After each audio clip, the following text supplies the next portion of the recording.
कैसे हैं आप सब लोग? सभी फर्स्ट क्लास। ओके, तो आज अपने बॉन्ड फिजन के बारे में डिस्कस करने जा रहे हैं। ठीक है, अगर हम बॉन्ड फिजन की बात करें तो इसके दो टाइप्स होते हैं। अब first one is homolytic bond fission and second one is heterolytic fission. Clear? अगर अपने सबसे पहले बॉन्ड फिजन के बारे में ही डिस्कस करें तो बॉन्ड फिजन का डेफिनेशन होता है a breaking of covalent bond of a compound that is called bond fission. ठीक है, अगर किसी भी ऑर्गेनिक रिएक्शन की अगर बात करें तो उसके अंदर कोवेलेंट बॉन्ड या तो ब्रेक होते हैं या तो फॉर्म होते हैं। ठीक है, तब जाकर के एक न्यू ऑर्गेनिक कंपाउंड फॉर्म होता है। ठीक है, अगर इसी चीज को अगर एक केमिकल रिएक्शन से समझा जाए तो सबसे पहले अपने डेफिनेशन देखते हैं और फिर इस रिएक्शन को समझते हैं। जैसे कि अगर डेफिनेशन की बात करें तो breaking of covalent bond of a compound that is called covalent bond। और अगर इसके रिएक्शन की बात करें तो रिएक्शन होती है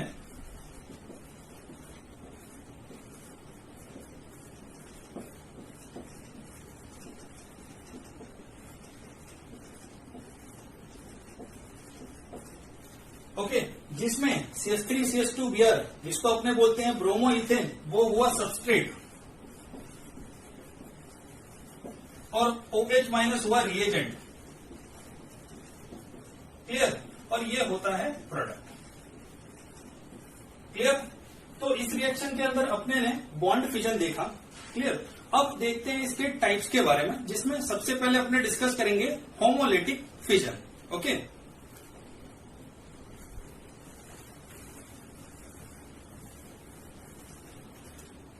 होमोलिटिक फिजन को अगर अपने एक एग्जांपल से समझे तो जैसे कि यहां पर मैंने दो Cl लेके रखे हुए हैं। क्लियर? यहां पर अपने देख सकते हैं कि इन दोनों के बीच में ही कोवेलेंट बॉन्ड है और ये कोवेलेंट बॉन्ड दोनों के एक एक इलेक्ट्रॉन के शेयरिंग से बना हुआ है। क्लियर? और दूसरी बात ध्यान रखनी है कि दोनों की इलेक्ट्रोनेगेटिविटी सेम है। ठीक है, मतलब कि ये नॉन पोलर्स हुए। नॉन पोलर का मतलब होता है कि दोनों के चार्ज सेम हो, और अगर पोलर की बात करें तो दोनों के ही चार्ज क्या होंगे, डिफरेंट देखने को मिलते हैं। लेकिन यहां पर ये नॉन पोलर है, मतलब कि चार्जेस सेम है। और दूसरी बात कि इलेक्ट्रोनेगेटिविटी क्या है, सेम देखने को मिलती है। ओके, तो अगर अपने इस कोवेलेंट बॉन्ड को अगर यहां पर ब्रेक किया जाए तो क्या होगा कि इलेक्ट्रोनेगेटिविटी सेम होने की वजह से दोनों ही एक एक इलेक्ट्रॉन लेकर के क्या हो जाएंगे, सेपरेट हो जाएंगे। ओके ओके, तो ये जो हमको मिला इसको हम बोलते हैं फ्री रेडिकल।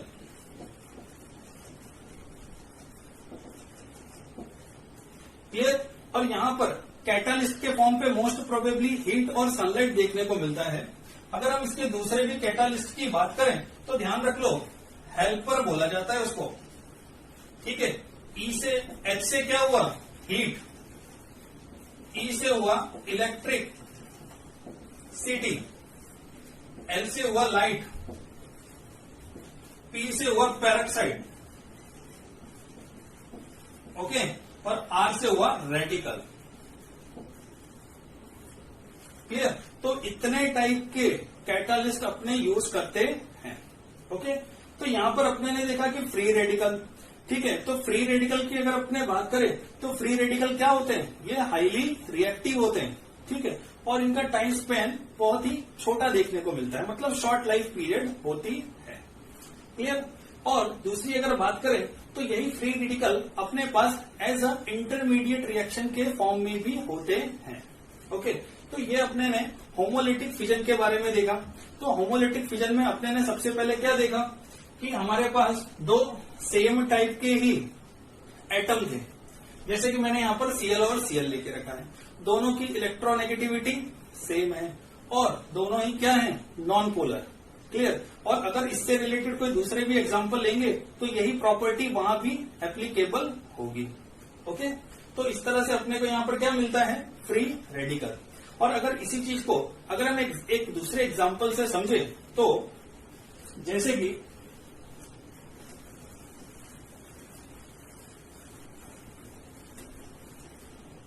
तो यहां पर अपने ले लेते हैं CH3 एंड CH3, दोनों के बीच में कोवेलेंट बॉन्ड है।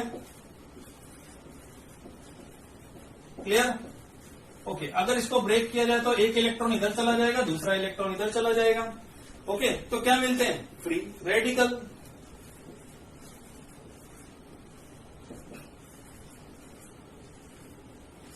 और कैटालिस्ट एज सिमिलर जैसा हमने पहले लिया था। ओके, तो ये जो फ्री रेडिकल है यहां पर भी वही कंडीशन एप्लीकेबल होगी जो मैंने पहले बोला था। क्लियर? ओके, अगर अपने फ्री रेडिकल के को कैटेगराइज किया जाए, क्लियर, अगर अपने फ्री रेडिकल को अगर कैटेगराइज करते हैं तो वहां पर अपने को उसका स्टेबिलिटी ऑर्डर देखने को मिलता है। जैसे कि अगर मैं बात करूं primary, second one is secondary and last one is tertiary.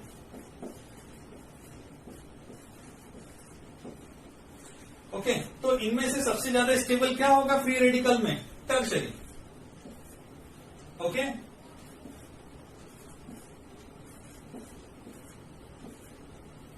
ये चीज अपने को ध्यान में रखनी है। क्लियर? तो इस तरह से होमोलेटिक फिजन कंप्लीट होता है। Okay, one is heterolytic bond fission.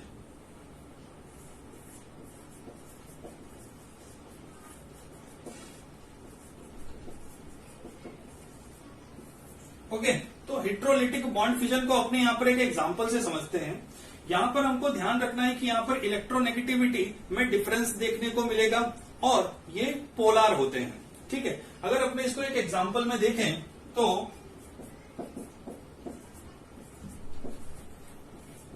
यहां पर अपने को Cl और कार्बन देखने को मिलता है। दोनों ने ही एक एक इलेक्ट्रॉन को शेयर करके कोवेलेंट बॉन्ड बनाया है। ओके, तो अगर यही कोवेलेंट बॉन्ड अगर ब्रेक होगा तब क्या है कि Cl की इलेक्ट्रोनेगेटिविटी बहुत ज्यादा है, तो इस वजह से वो दोनों इलेक्ट्रॉन को अपने साथ लेकर के चला जाएगा। बिकॉज जिसकी इलेक्ट्रोनेगेटिविटी ज्यादा होती है वो बहुत ही स्ट्रांग माना जाता है। ठीक है, तो इस वजह से Cl क्या करता है, अपने दोनों इलेक्ट्रॉन को साथ में लेकर के चला जाएगा। जैसे कि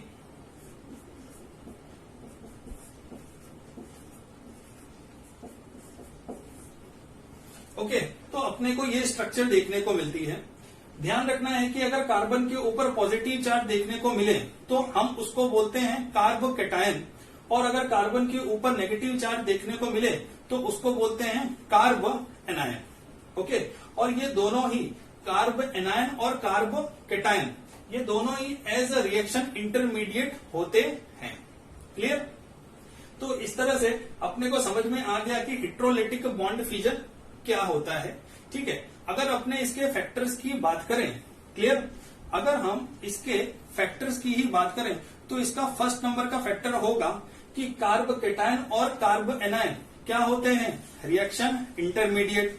ठीक है, अगर सेकंड पॉइंट की बात करें तो इसका जो मैकेनिज्म है तो उसको बोलते हैं हेट्रोलिटिक मैकेनिज्म, या तो आयनिक मैकेनिज्म कहा जाता है। बिकॉज यहां पर अपने को पोलैरिटी देखने को मिलती है। Cl और कार्बन क्या है, ये दोनों ही पोलर की तरफ बिहेव करते हैं। बिकॉज Cl के ऊपर नेगेटिव चार्ज और कार्बन के ऊपर पॉजिटिव चार्ज होता है, और दोनों के अंदर इलेक्ट्रोनेगेटिविटी डिफरेंस देखने को मिलता है। ठीक है, अगर इसके थर्ड पॉइंट की बात करें तो थर्ड पॉइंट होता है कि यहाँ पर इलेक्ट्रोस्टैटिक फोर्स ऑफ अट्रैक्शन देखने को मिलता है। किसके बीच में?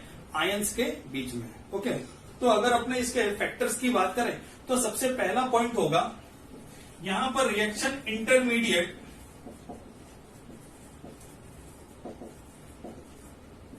रिएक्शन इंटरमीडिएट होते हैं carb cation and carb anion. अगर सेकंड पॉइंट की बात करें तो इसका जो मैकेनिज्म है वो होता है हेट्रोलिटिक मैकेनिज्म, या तो आयनिक मैकेनिज्म बोलते हैं। क्लियर? और थर्ड पॉइंट की अगर बात की जाए तो थर्ड पॉइंट होता है यहां पर इलेक्ट्रोस्टैटिक फोर्स ऑफ अट्रैक्शन देखने को मिलता है। मैं इसको ऊपर लिख देता हूं, इलेक्ट्रोस्टैटिक